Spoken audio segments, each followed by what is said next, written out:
welcome to my short video on how to easily set up C++ SDK for Raspberry Pi Pico microcontroller. This method not only works for Raspberry Pi Pico, but you can use the same technique for any C++ SDK setup for any microcontrollers. So let's get started.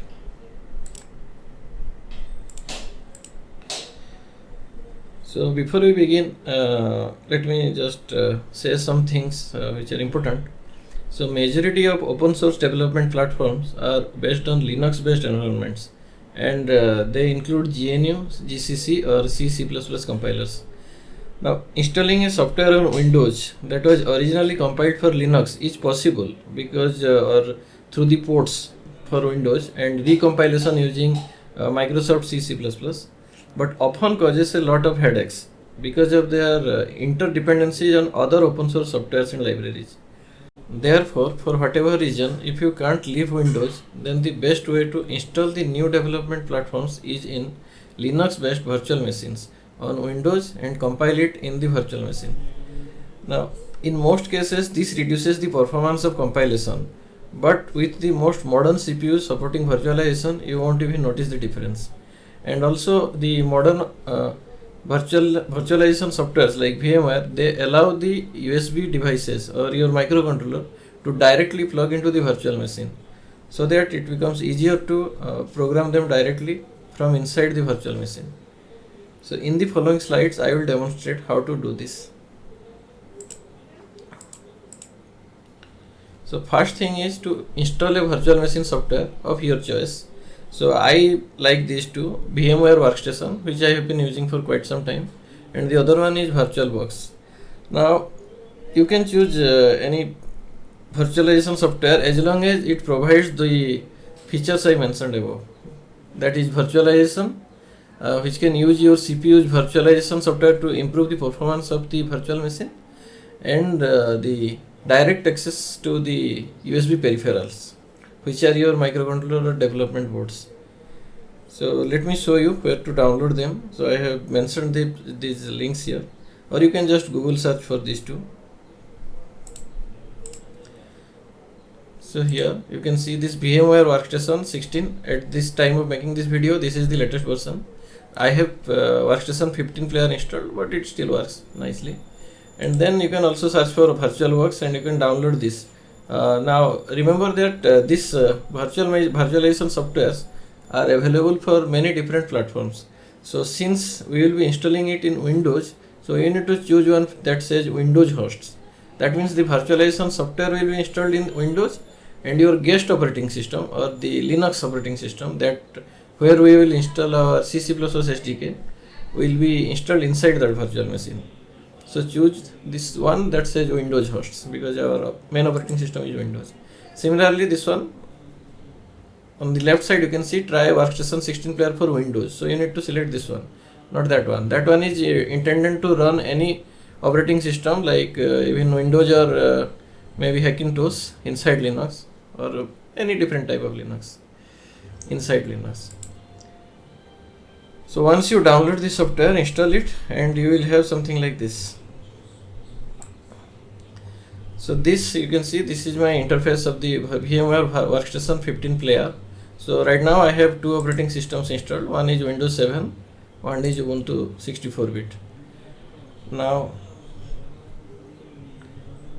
let me show you how to install or create a new virtual machine instance.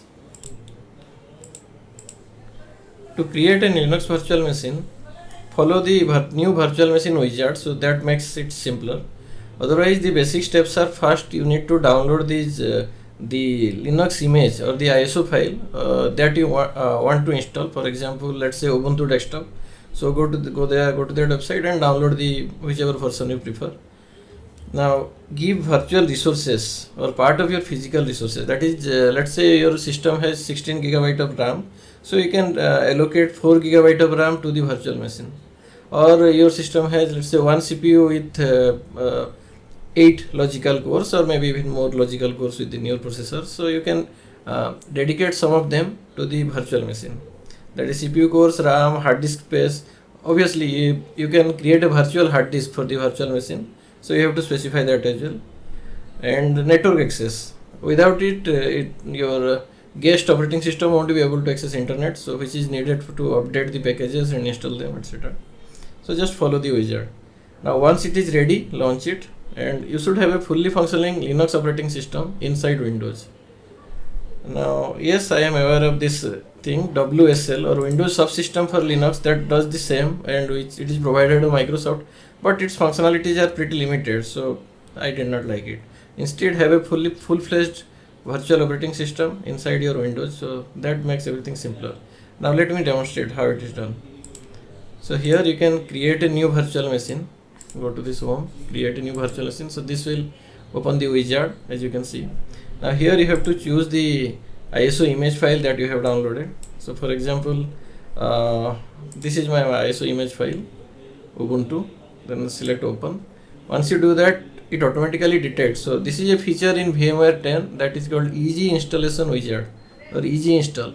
So it detects this Linux installation or Linux image, and it will automatically do the steps for you. Otherwise, you would have to plug in that image or CD-ROM, and you have to install it step by step as if you were to install it in a real system. That is, boot it from the CD, then go through the operating system's instructions or how to do it. It differs for every operating system, but in this case you just include your username or full name, what you want. For example, let's call it tutorial. Then you can give a username, Sam, no problem. You can set a password.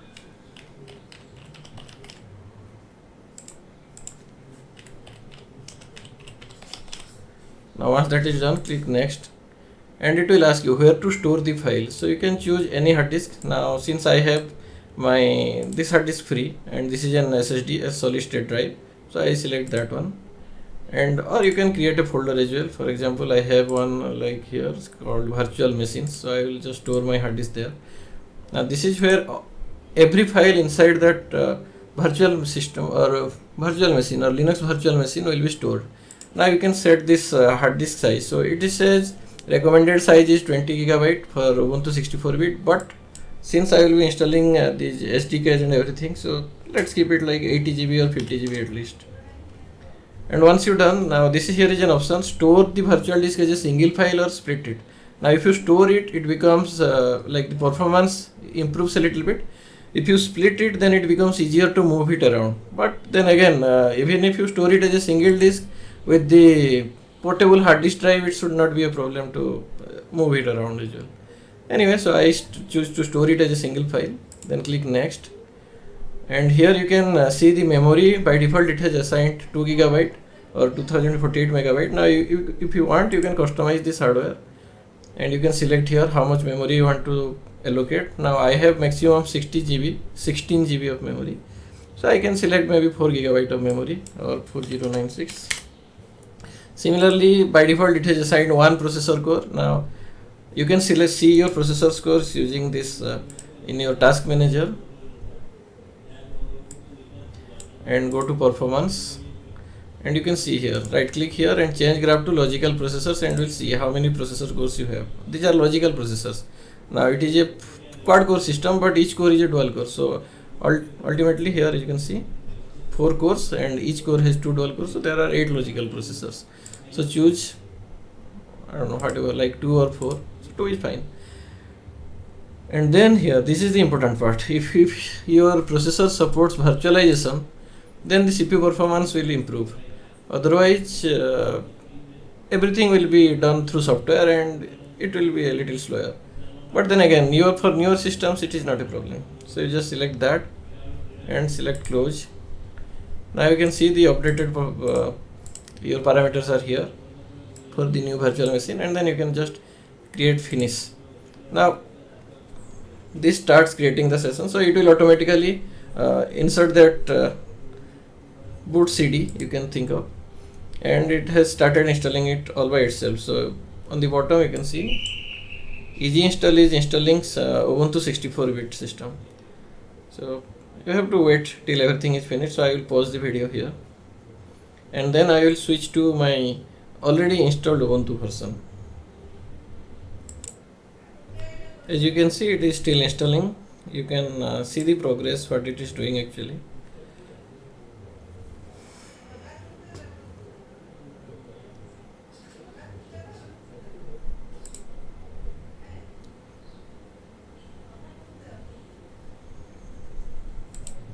While the operating system is installing, I would like to show some of the features. For example, see on the top here you can see the different devices or peripherals attached to the Linux machine. So first one, this one is the hard disk drive for the virtual machine.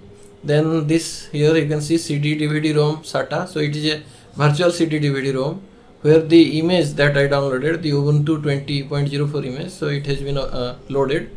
And on the second drive it has put the auto installer. So this one is given by VMware, so through which it will install those VMware tools. So that makes life a lot easier. For example, copying any file from or to your guest operating system from your host operating system.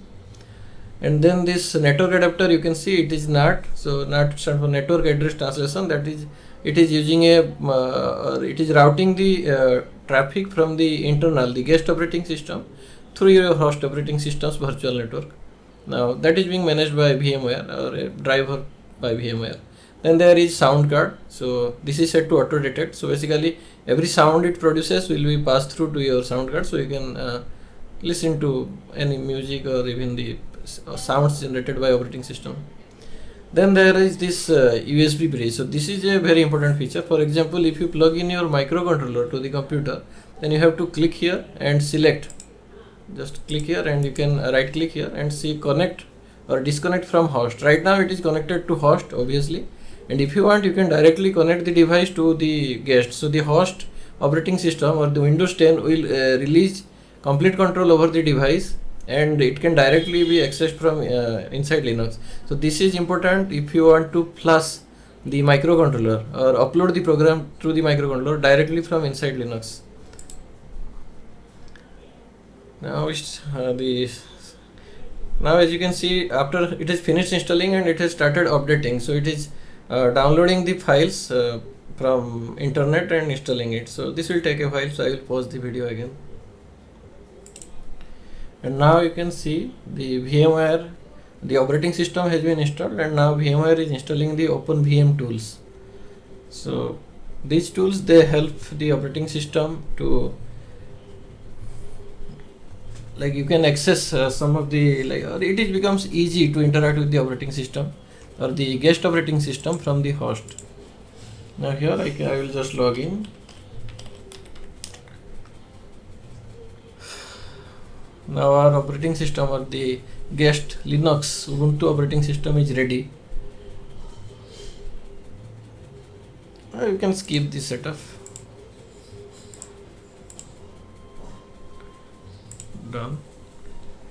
Now if you want you can maximize it so that it feels you get some more room to work. Now this is how the Ubuntu 20.04 operating system looks like. Now what we are interested is in the terminal app, which you can find here. Search here terminal. If you want you can right click on it and add to favorites so that it becomes easier to access. Now this is the desktop. Here you can click on it to launch terminal. Now the further installations or uninstallation will be easier to do from here through or using apt-get and other Linux commands. So now let's see the slide or what we need to do. Now here once our Linux, this virtual machine is ready, so you just need to follow the SDK manual, the instruction manual to install the SDK, this SDK or C++ tool chain and everything in the Linux environment. Now it becomes really easy to install it if you compare it to installing it in Windows. So it might be difficult at first because if you are new to Linux and these command line operations are newer to you, but the detailed documentation, and this is very important, the very active community, because many people or the majority of developers they use open source softwares because licensing is not like affordable to everyone, like for the proprietary software, or the licensing that is required to distribute softwares made with proprietary softwares, etc. You can find more about it in Google. And troubleshooting almost all the programs you can problems that occur in Linux you can find in these communities, just a Google search away. And added bonus, you will get some idea about how Linux works, which will help you in let's say if you want to operate your own VPS servers, that is virtual private servers, that you have to use through SSH terminal, that is basically same terminal but you are operating it remotely, or say Raspberry Pi or other single board computers like Intel Galileo or Edison, etc. So for development platforms it is easy, or it is okay, or it is good to have some idea about Linux. So let me see the manual how it says. So this is what we will be following. So getting started with Raspberry Pi Pico, C++ development with Raspberry Pi Pico and other RP2040 based microcontroller boards. For example, let's say you want to set up the same SDK for your ESP32 boards. So you have to follow the ESP32 manual, which you can find on their website or from their microcontroller dataset or along with the microcontroller dataset.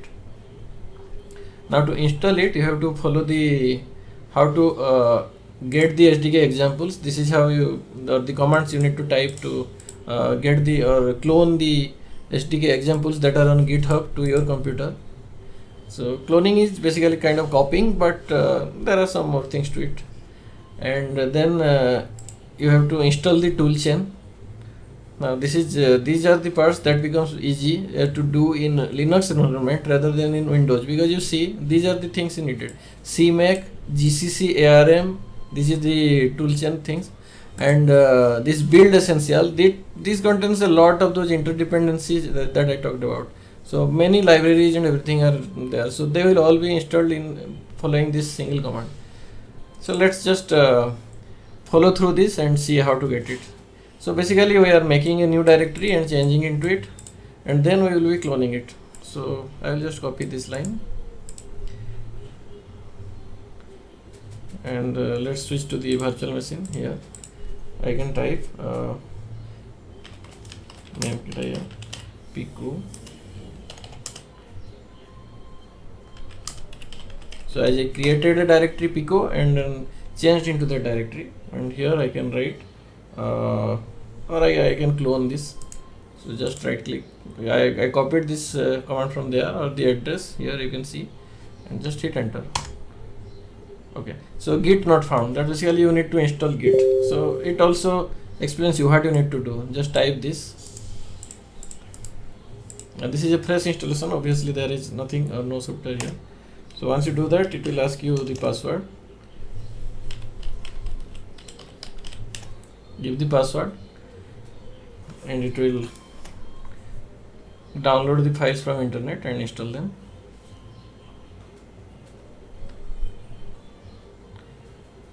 This will take some time depending on how fast your internet connection is. I will pause it here again.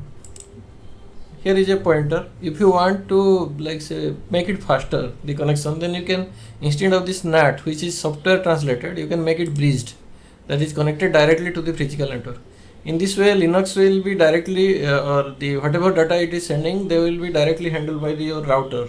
So it will be much faster than through a software or the VMware driver. But remember, this opens up your virtual machine to be accessed directly from outside. So there is some risk. Otherwise, this NAT system, it has a better firewall, so no one can hack into your system. Even with the bridge, hacking is quite impossible unless you have a public IP address and like no firewall or no softwares or whatsoever, or your ISP is allowing it. But here in India, no ISP or no residential ISP allows it, so it's okay, fine. So set it to bridge and hit OK.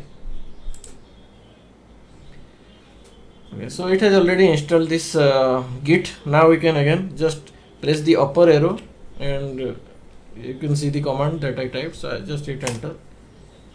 Cloning into Pico, fatal, unable to access, could not connect server. Okay. So I changed that setting, the internet connection, so that's why it is not working. Bridged, should have worked. Anyway, I will troubleshoot it, and when my internet works again, I will resume the video. Okay, so after a restart of the virtual machine, that is because I changed the network configuration, now it worked. So I have already cloned the data, so just write the same command and it will copy the files from internet's GitHub repository to your local computer.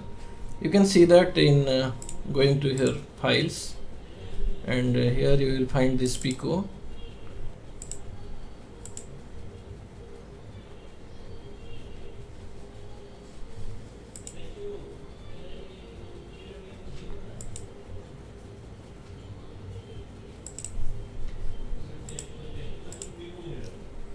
Yes, Pico SDK, this file, they were copied.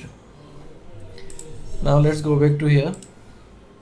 Now you can go into this cd Pico SDK, that is change into the directory, and then copy the module.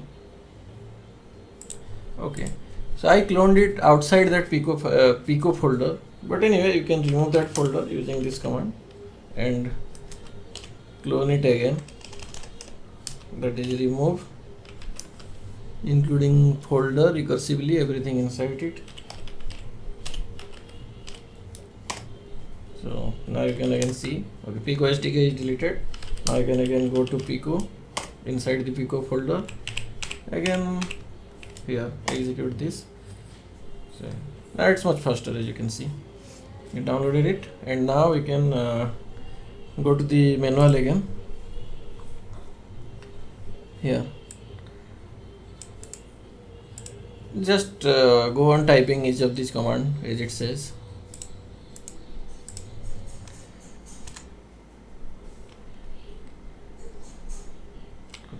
Maybe I have to again log into the or the change into the Pico SDK directory that I missed. So see, I missed this. You have to go into the SDK directory that we downloaded and then execute this command.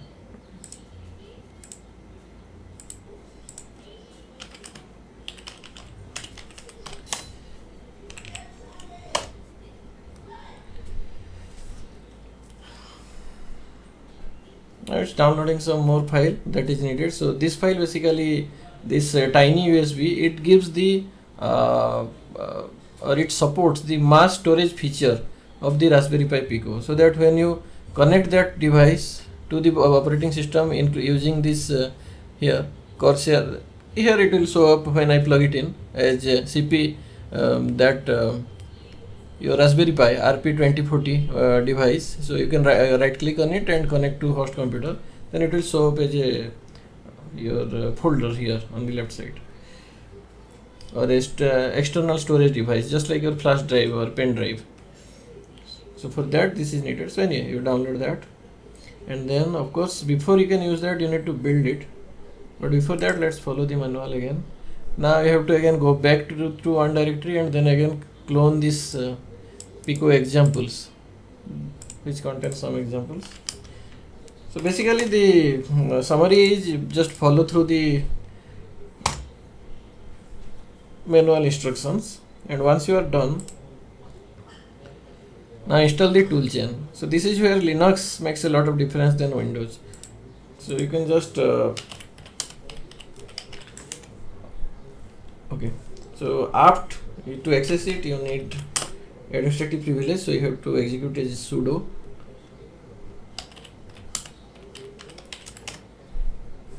and then again you have to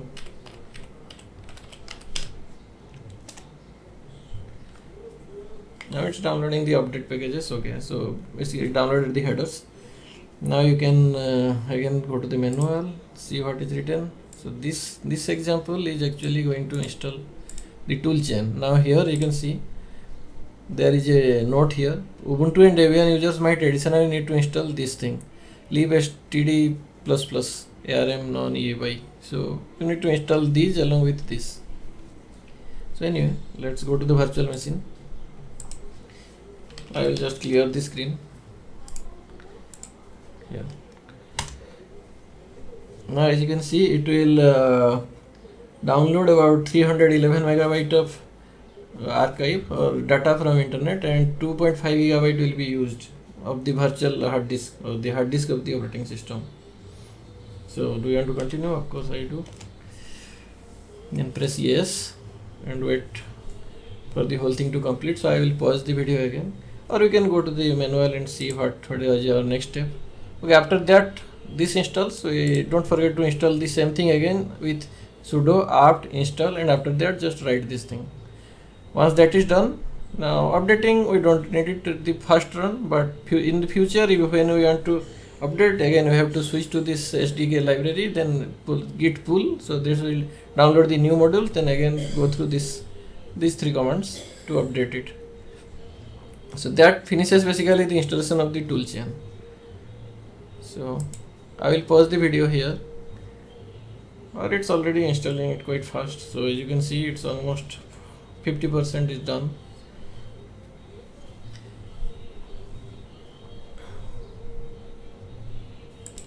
Okay, so now you can see it is complete, the installation of the SDK, and now we have to go through to the here. Don't forget to install this as well. If it is needed, it will be installed. If it is already present in the VM or the toolchain, then it won't be.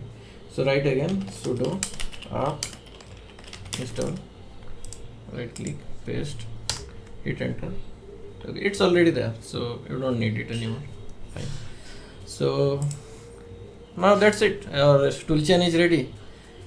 Now if you want to, let's say this, go to this first program, how to build a program, that is, it will compile the C code that has been written or in the example into a machine executable code that the microcontroller can understand. So you have to basically change it to Pico example, then create a build directory and change into it. So let's do that first. So again, let me clear the screen.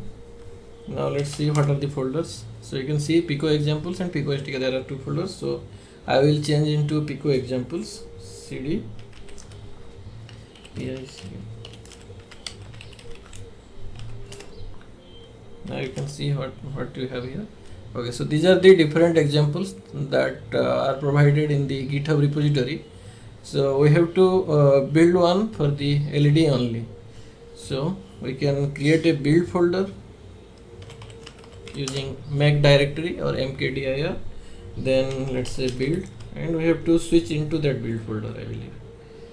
Then we can create we can combine these two commands using these two end characters, mkdir build and cd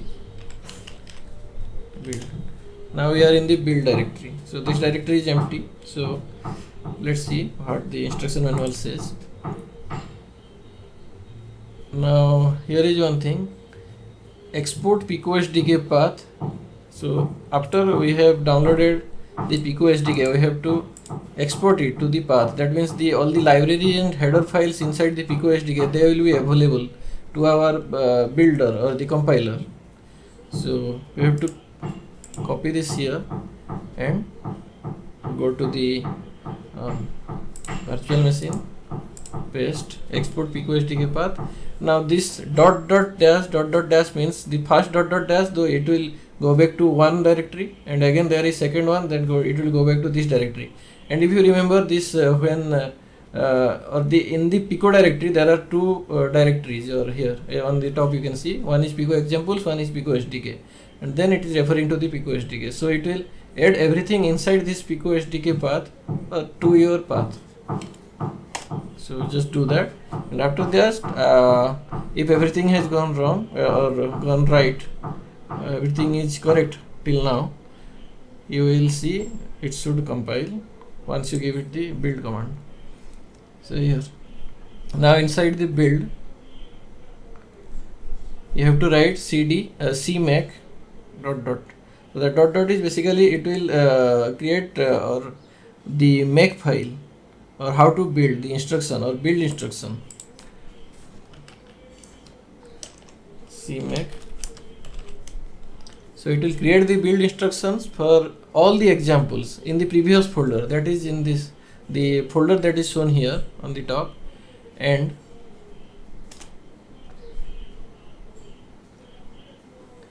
It is making these configurations. Now all these configurations have been written. Now you can build one. Now let's again go back to the manual. So it is doing that. So it's done. Now we can we can see what are the folders and go to this Blink directory. Again, let me clear it. I will list it. So you can see inside the build folder, these are all the folders that are ready to be built. We want to go to the Blink folder, so I will just write cd Blink. Now I am in this folder. You can see what are the files. So you have this make file and cmake install, these files. So these will be used to build our project. So again, go to there, and this is the command that is used to build it or compile the whole thing into the machine executable code. So just again go back to the VM, paste it here, make -j4, and this is how it builds. So as you can see, it is quite fast, even if it is running inside a VM. So this is what I was talking about. It supports virtualization, this particular PCU. So I have this Intel Core i7 4th gen or 6th gen CPU. If you have newer, it is even better. If you don't have, then it will be a little slower, but it's still better than having to beat your head or bang your head trying to figure out how to get it working in Windows. So anyway, now that you see this target has been built, so I can go to this manual and see. Okay, so finally it is done. Now if you go to the library or the directory where it was built, you will find these two files, blink.elf, blink.uf2. Now this can be dragged into this Raspberry Pi USB mass storage device. So let me connect my Raspberry Pi device and see if it is getting detected or not.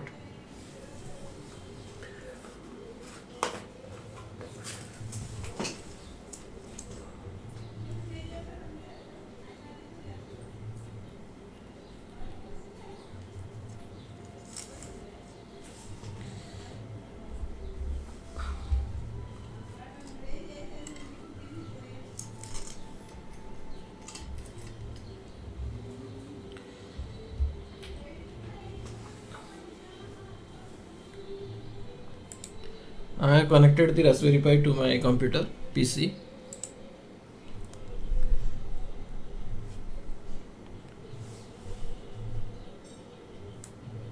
And while connecting the Raspberry Pi Pico, you need to make sure you have pressed that little reset button on it, and then you are plugging in the PC. And now you see new USB device detected. So whether you want to connect it to the host or connected to the virtual machine. By default it is connected to the host, but VMware has detected you have plugged in a new device, so and our software is inside here. Otherwise you can also do it either way. If you connect it to the host, let me first connect it to the host and see. Okay, you see there is a new removable drive, my antivirus detected it. And if I see the drives here, Raspberry Pi 2, you see this is what it is in the drive. So you can just from this directory, so see Pico examples, build Blink, you can navigate through here, home, Pico examples, build directory, Blink. So you should find a UF2 file, see this one. If you just copy it and go to your Windows. Now this folder, this window is from your Windows 10 operating system. This folder or this explorer that you are seeing, this is inside your virtual machine. But through the VMware tool, you can move a file from there to directly here. Paste. Now once you do that, it will get disconnected, and your Raspberry Pi it has started blinking. I will add a small GIF video of that one towards the end of the video. Now the other way would be to connect the same Raspberry Pi in the Linux again. Now let's this time connect it to the virtual machine, and there are chances it might get detected or it may not. So here, as you have seen, it got detected. So you can now see. This is we are accessing the mass storage device of the microcontroller, the Raspberry Pi or the flash memory inside Linux. So you can directly just go to the previous folder, again copy it and go here and paste it here. So now it should be, again it got disconnected and it has started blinking. As soon as you paste the UF2 file, it gets disconnected. That is, the Raspberry Pi microcontroller is disables the USB mass storage mode and it starts to act as a microcontroller, or it programs itself with the USB that UF2 file, and it starts looping through that program. So that's it basically. So I will just create a small video and attach it to this to after it. I will pause it here. Here I have switched to the camera which shows the Raspberry Pi, and you can see this LED is blinking. Now if you want to see if I can change the delay or the the how fast the LED blinks through the C program and rebuild it again, so let's try that. So I will pause the video again and switch back to the program. So here inside the Linux virtual machine, you can see these are the two folders. So in this Pico examples, you can see the different type of all those example programs given, and the build file is inside this build folder. Now if you want to change the program, then you need to do it in the source code, which is here, blink.c. Now you can right click on it and open it with any text editor, or if you have Visual your favorite syntax based syntax highlighting based editor for like Visual Studio Code or whatever you have, like your JetBrains IDEs, they are really good in this regard, or many people prefer nowadays Visual Studio Code. So if you have that kind of preference, then you can select that as well. Now this is the program. Now here you can see sleep millisecond, it's 250. So LED pin 1, so this is basically turning on the LED. This is the embedded C code for the Raspberry Pi Pico, or how to turn on turn off the LED. And then here let's it is showing millisecond, 250 milliseconds. So this basically means that every time the LED cycles in every 500 milliseconds. So in 1 second it blinks twice. So let's make it so that it blinks slower. Let's say once, or it remains on for 1 second and then turns off for 1 second. So in this millisecond you just need to change like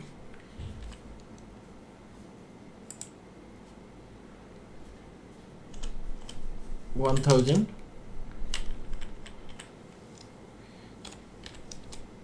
millisecond, and here 1000. So basically what it is doing this, it will turn on the LED for 1000 millisecond or 1 second, then turn off the LED after 1 second. So this is the fast program for any microcontroller basically. So anyway, now you just save it. It has been saved. Now you can close this. Now you have to go through the build process again. So go back. Here we have to execute that build program. Here cmake ... So it will basically build or create the cmake file for every build. The configuration has been done. Now we can build the LED only.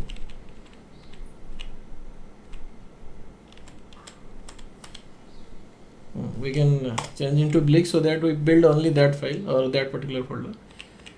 Then we can do this. The program was some JS something. You can scroll up or you can follow that. Here make -J4. So make space -J4. Now okay, building C object, it has built. Now let's see if this build is okay or not. So I will just again connect that. Here there is this little button, the push button. We have to press it, and while pressed it on, I will disconnect the microcontroller and connect it back to the computer again. So I will do that.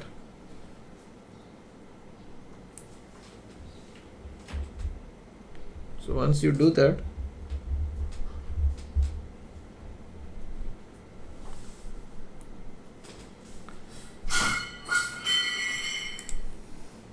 now you can see it has been connected. So you can select either virtual machine or computer. So I will just select the virtual machine. Okay, and the new drive should come up here.